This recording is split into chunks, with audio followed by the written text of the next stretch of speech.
raadiyo xal noo raadi. haddaba marka walaalayaal haddaanu mawduuceeni u soo daadegno waxa weeye qofku hadduu xaaskiisa uu 3 dalaaqo uu ku furo oo hal mar ha noqoto inuu ku furo ha yiraaho 3 dalaaqo ayaan kugu furay ama xilliyo kala duwan ha ku furo oo mar uu hal dalqa ku furay wuu soo ceshay haddana labadii dalqo kale ku furay xilliyo kala duwan oo sida u kala fogfog ha ku furo 3 dalaaqo ama hal mar afkiisa ha ka soo baxdo 3 dalaaqo islaantaas 3 dalqo ayaa ku dhacaya dibna naagta islaanta uma guursan karo ilaa nin kale ay ka soo marto oo nikaax sharci oo saxiixa ay dib uga soo guursato nin kale ninkaas uu la jiifto ninkaas uu soo furo ay ka cidda tirsato markaa ka bacdi ay ninkii hore 3 dalqa ku furay ay dib ugu laaba kartaa masalada horta sida sharciyan saxiixa ah sawaabka ah nabigeena ka sugnaaday sallallahu alayhi wasallam wa baraka alayhi iyo saxaabatu rasuulillaah sallallahu alayhi wasallam ijmaacuna uu ku dhacay waa sidaas haddii laakiin aad tiraahid islaantii 3 dalqan ku furay wadaada qiil ii raadiyey oo yiri 3 dalqo waxay ka dhigan tahay hal dalaaqo wadaadkaasi waxaanu ku leenahay yuusan ku khayaanin yuusan been kuu sheegin yuusan aakhiradaada mugdi gelinin yuusan caruurtaada kaa xaaraantinimaynin yuusan gabar muslimad ah oo xaaraam kaa ah gabar muslimada oo xaaraam kaa ah oo alla uusan kuu xallilin inaad xaaraam kula jiifato oo zina aad ku jiifato yuusan ku gelinin wadaadkaas ee been uusan kuu sheegin waa marka aad doonayso mas'alada sideeda saxda ah waafaqsanna kitaabka ilaahay iyo sunnada rasuulka sallallahu alayhi wasallam wa baraka alayhi masalada marka waxaanu sheegi doonaa in akthar ulama ay soo guuriyeen masaladu sida inay ijmaac ku tahay oo khilaaf weynba oo la sheegaba uusan ba ka jirinba masaladan kana furaynba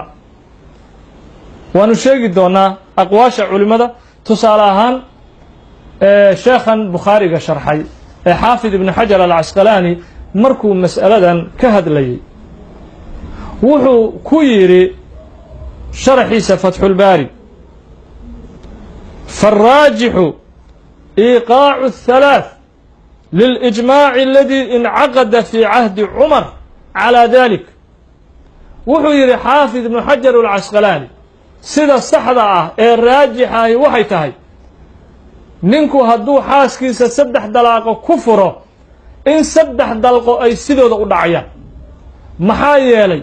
asxaabtii oo dhan ayaa sidaa isku waafaqay xilligii khilaafada iyo mas'uuliyadda iyo madaxtinimada uu hayay sayidina Umar ibn al-Khattab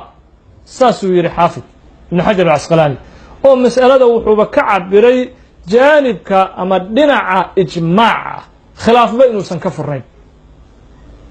wuxuu intaa ku daray xaafid ibn Hajar al-Asqalani wal jumhur ala adami i'tibari man ahdatha al-ikhtilaf ba'da al-ittifaq علماء جمهورتنا وحي قبان قفكي مسألة ليسكو وافقي كبعد خلاف كدالية إن هذا الكيس وح معناه أسنيلانين أو قيمة أسنيلانين وحكالو سداس وكلا اتفاق أما إجماع الشيغي إمام النووي رحمه الله تعالى